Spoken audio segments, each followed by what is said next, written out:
So we would like to know a little bit about you, like your position at Vanderbilt, some interests, passions, hobbies, or just stuff like that. Sure. So my position at Vanderbilt is twofold. I'm associate chair of human and organizational development, and then I'm also faculty. I'm teaching mainly in human development counseling and a human development studies majors, which are both master's degree programs. So you might think about it a little bit like I'm an assistant principal and I'm a teacher. And I really like that work. And then with things that I'm interested in are my hobbies. I teach and practice yoga on the side. I like to hike. I like to run. I kayak. I enjoy traveling, a little bit of a foodie. So those are just some of the things I like to do when I'm not teaching.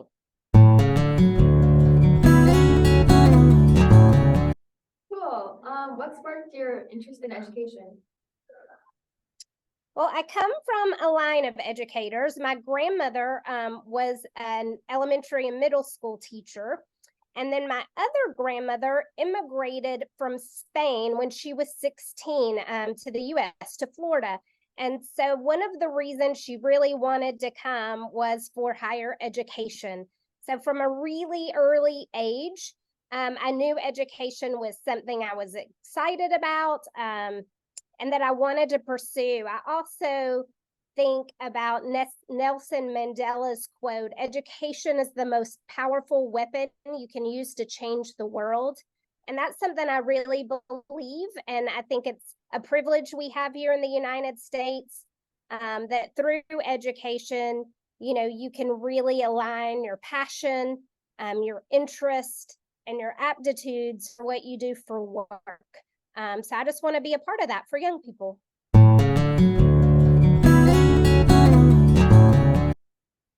Wow. Thank you for telling us a bit about your family background as well. I think my family as well comes from an immigration background, and part of the reason too was for a better life here in America. So what brought you specifically to Vanderbilt? Well, I've had connections to Vanderbilt for quite a long time. When I worked for the Tennessee Department of Education for a while under Governor Phil Bredesen. And while I was there, we had partnerships with Vanderbilt. And one of the things I did way back then was I would teach adjunct courses on special topics related to my field of school counseling or education. And so years later, they had an increase in enrollment, and they just came to me and asked if I was interested in moving over full time. And it was a really good point in my career. I was about 24 years into public education, and I thought a change sounds great. I'm ready for a new adventure. So I've been full time at Vanderbilt now for 5 years. What was it like working as the executive director of school counseling for Metro Nashville Public Schools? So that was probably one of the most fast-paced jobs I've ever had. If you don't know much about Metro Nashville Public Schools, it's a large suburban district. It has about 89,000 students. Many of those students come from low socioeconomic backgrounds. We're very diverse. Many of our high schools have over 120 languages in them. And my job there was to supervise school counselors. So I had about 350 school counselors under me. And, I was always out in schools working with students, with family, with counselors, with principals, really thinking about how can we help students? How can we better support them as they go through their educational journey? So every day was different, which I loved. But it was challenging. Being in public schools is really a hard job for all of our teachers and administrators.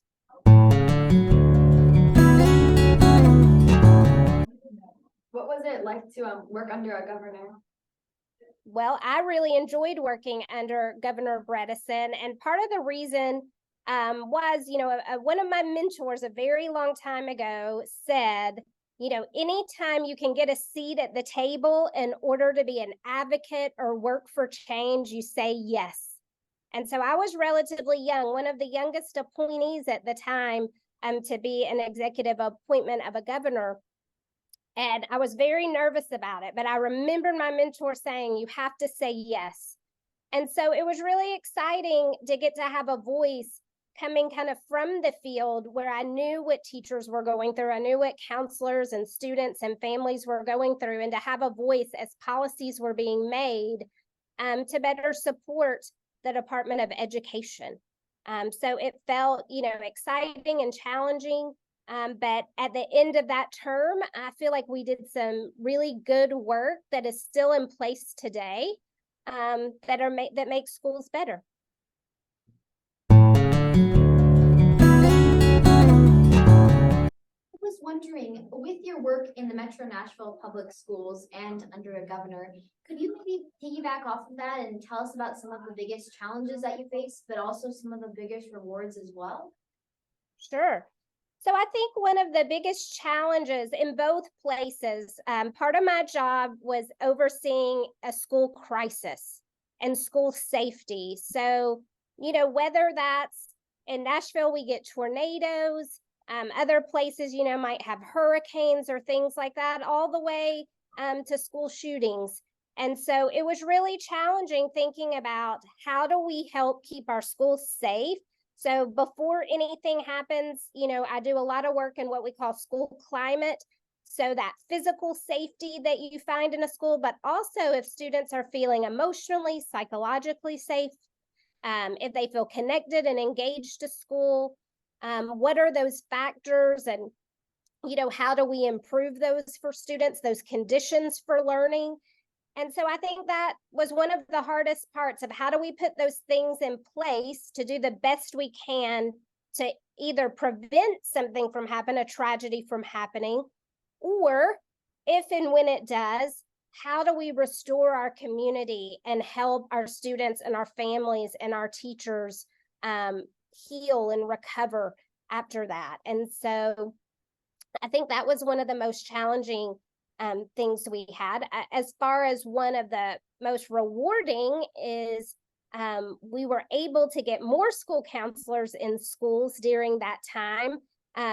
So more positions were funded. We passed a Tennessee comprehensive model for school counseling that really outlined the work of school counselors and how they should be used to support students and help them with mental health issues, as well as their schedules and their transcripts and things like that. So I'm just really proud of the work we did, both around school safety and recovery, and then also getting more mental health supports in schools for students.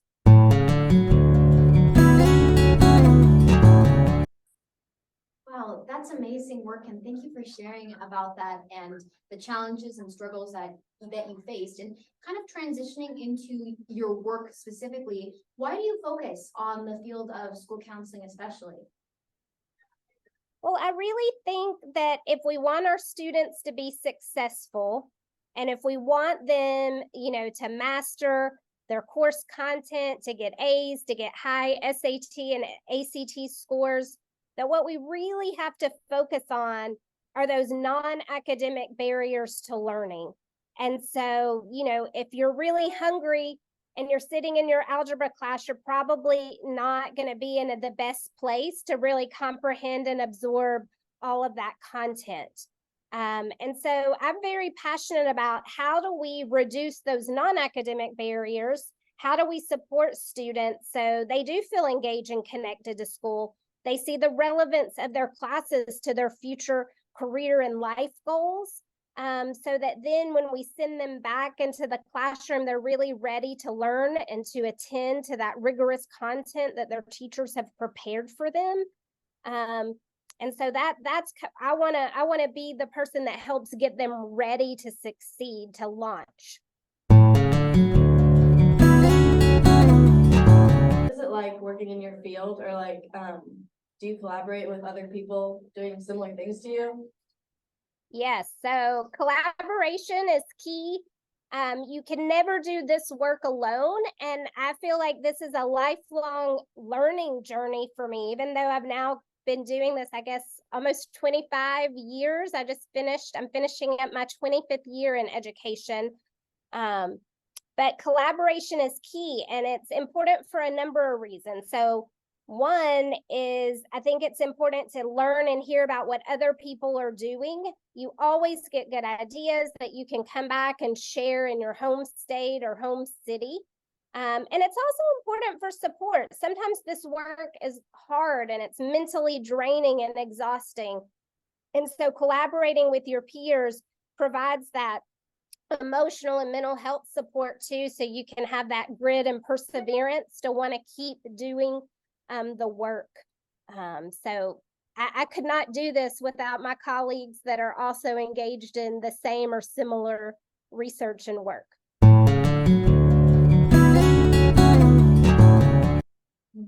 How has your work impacted you personally? Well, you know, behind every statistic is a face. And a lot of these students and families I've gotten to know really well, you know, as I've gone through my career. And so I really feel like every one of them has taught me as much as I've taught them. And they're almost like my own children. You know, I just feel very connected and honored that, you know, I had the privilege to sit with people on some of their darkest days when their mental health was really struggling, and was able to teach and provide some resiliency skills, some coping skills, some healing practices that help them kind of turn that corner so that they could kind of move from a survival state to a thriving state. So those children, they stay with me.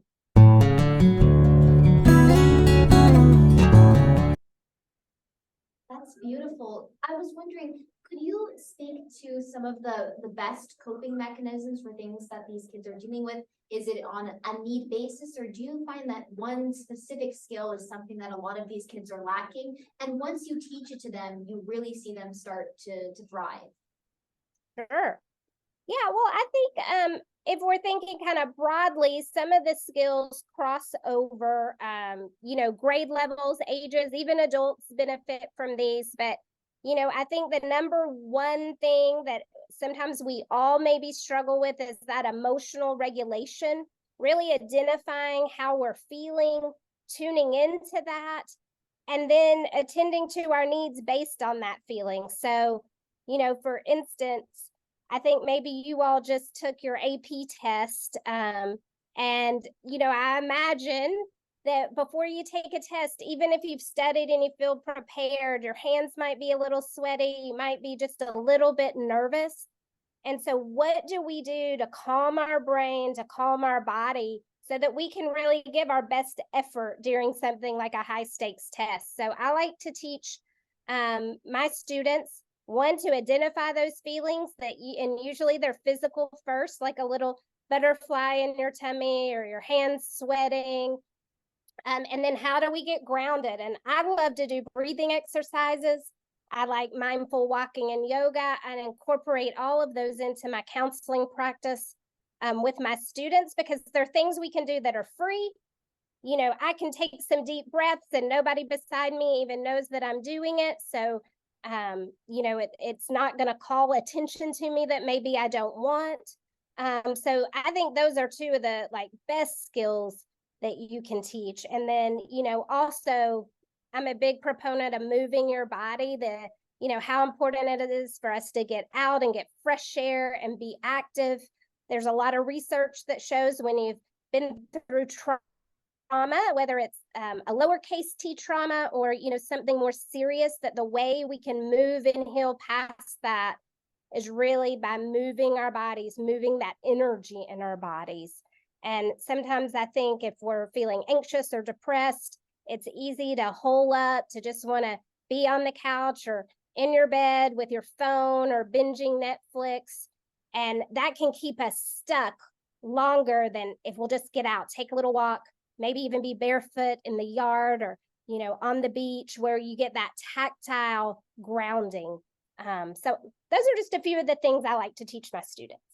Thank you for explaining the importance of coping methods. I think all of us use those in a similar way, whether it's, you know, walking with our dog or walking with our friend. That's something that we all really value from. Actually, Yeah. Second question. So have you personally like gone through any mental health struggles, or like, is it this just stuff that you've learned like through students, or like have you Yeah, experienced? I mean, sure. I mean, I think, we all struggle with mental health at different levels. So, yes, certainly, when I've lost loved ones in my family, when you've had loss, even loss of just moving to a new city, I have moved around quite a bit. My grandmother passed away right before COVID. And those are hard things to process. There are lots of big feelings around that. So I have had mental health struggles, and I've gone to counseling, and I really think it's important that we normalize that we take the stigma away from that. And that, when we recognize we're struggling and it's a little more than maybe what just a normal hard day is, or when I have a hard day that maybe lasts for weeks or into months, that I need to tune into that and notice that, and seek counseling myself, which I have. So I really encourage everybody to think about counseling, because it's not a weakness to go, and it's really helpful, or it was helpful to me at least, to just have somebody else's perspective that's not biased. Because I have good friends I can talk to, I have family I'm close to, but of course they're biased in the situation. So it's nice when you can have that neutral person really help you kind of dissect what you're feeling, what you're doing with those feelings, and just help you find a way forward. Do you find it easier to work with the students you can maybe like relate to or understand where they're coming from? Is it easier for you to help them in a way? Well, I do think that, when you have a student that you identify with in some way, or they share some of your own personal identities, there's that immediate connection. So in some ways that work can start a little more quickly. But I'm also a big believer in that we're all more the same than we are different, and it might just take a little longer to find those similarities or difference, or areas of connection. So I think that I can work with any student, whether they come from a similar background as me, or maybe they come from a very different lived experience. But as a counselor, I'm really there to just listen, to help them process what they're feeling and what they're doing, not so much to give advice or tell someone what to do. So I hope I'm effective either way. What's the writing process like for you when you kind of have your findings and then you go into to start writing?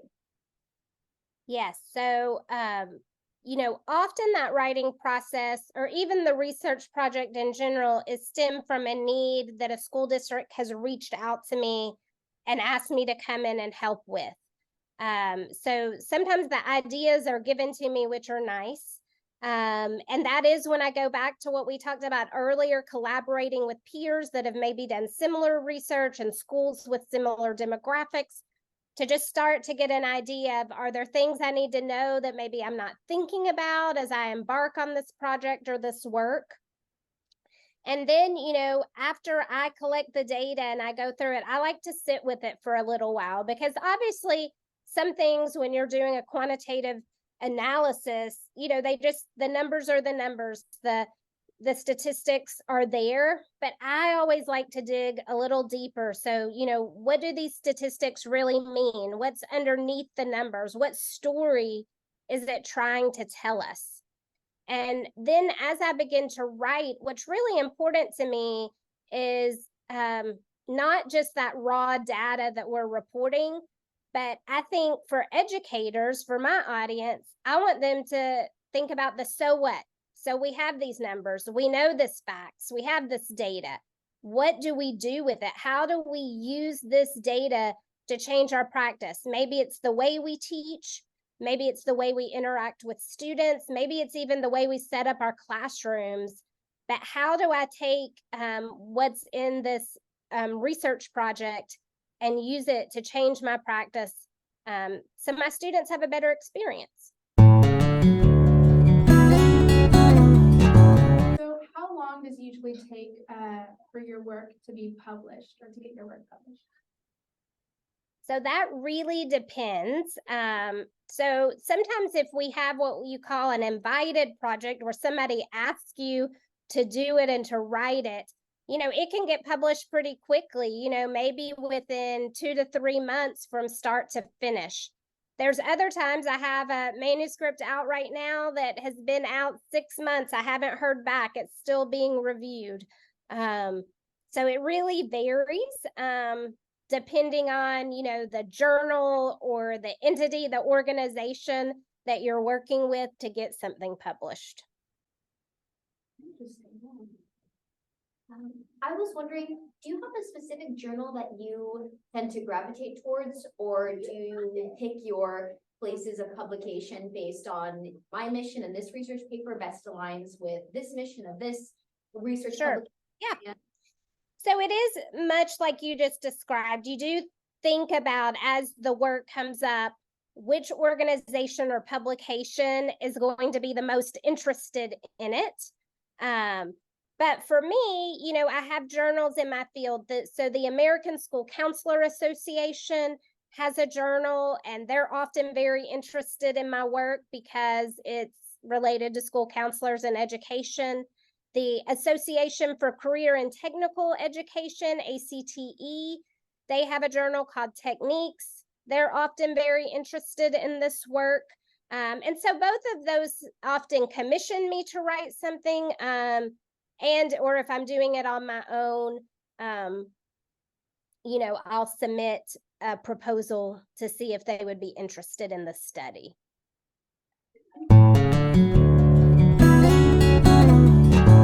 How do you create this idea to do these research studies? Or do you have a previous idea, someone wants you to look at something specific and then you do the research, or do you have an idea and then you just put it into practice?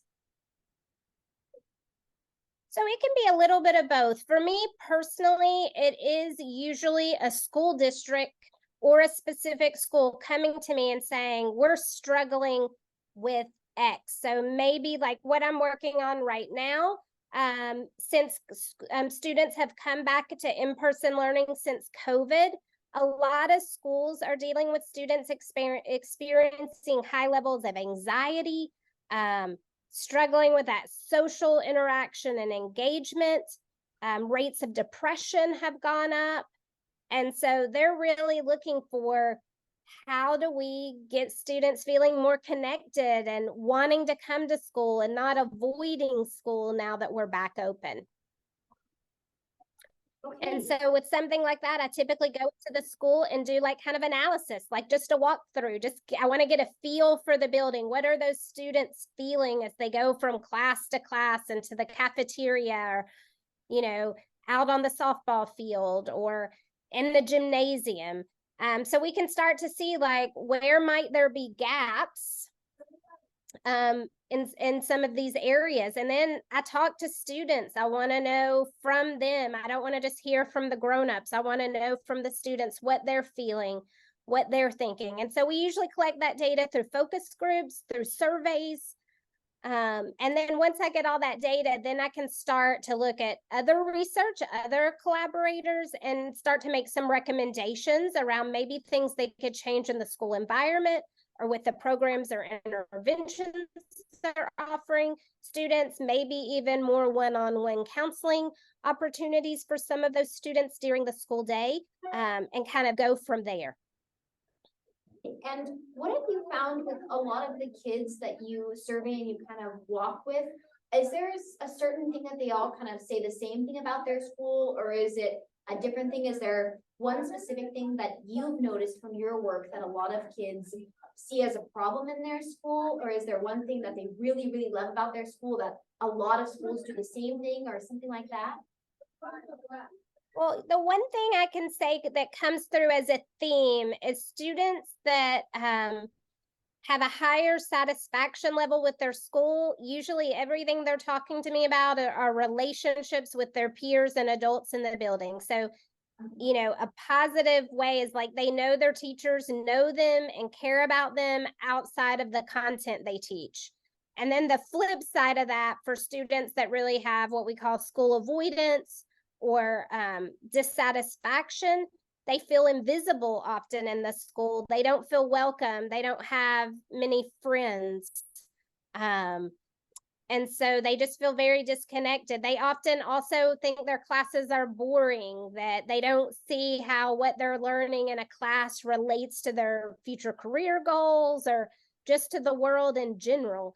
And so, in those kind of ways, we want to really teach teachers the importance of having a check-in, of getting to know your students outside of just your English class, so that you can start to build those relationships and connections, that will pay off as far as when you are teaching the content.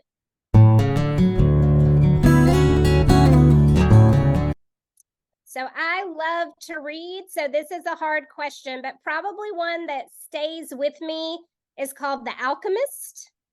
So if you haven't read that, I highly recommend it. And then for fun, I just finished reading Lessons in Chemistry.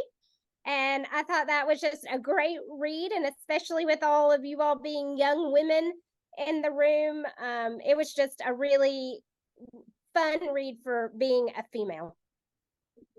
My mom really liked that book, and so did I. That one was a really, really good one. If you could travel to any place in the world, where would you want to go and why? So, although I have been to Spain before, one thing I really want to do is the El Camino walk. And it's a pilgrimage through Spain. You can start it in Portugal or Spain. But I really, it's a path that my ancestors walked. I still have family in the Spain and southern Spain. And so I just think it would be really fun to kind of bring some of my current cultural interest and knowing that I'm also on a path, that my family before me took. Do you have any pets? I do. I have a cat named Oscar, and he's quite a character. He's a rag doll. I don't know if you've ever heard of a rag doll, but he likes to fetch. He likes to go on a walk on a leash. I think he really wishes he were a dog. He's a lot of fun. That's cute. I have a little Maltipoo, and she's really cute. And Sammy, how many? I have 2 cats, and one of them thinks he's a dog too. So I love it. Yes, I'll have to send you all a picture. Oh, Yes, please. love that.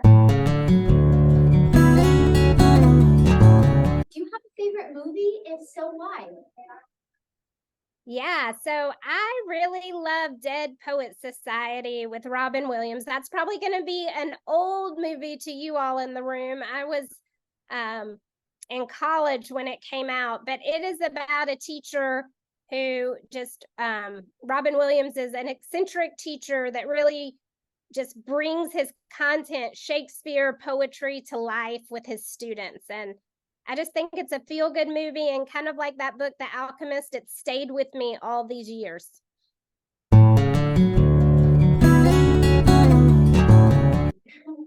This is a funny one, but if you were an ice cream flavor, what flavor would you be? Yeah, so I think I have to go with salted caramel. Yeah. I like that. I like the multifacetedness and depth of that flavor, and it probably describes me. I'm a little salty and a little sweet.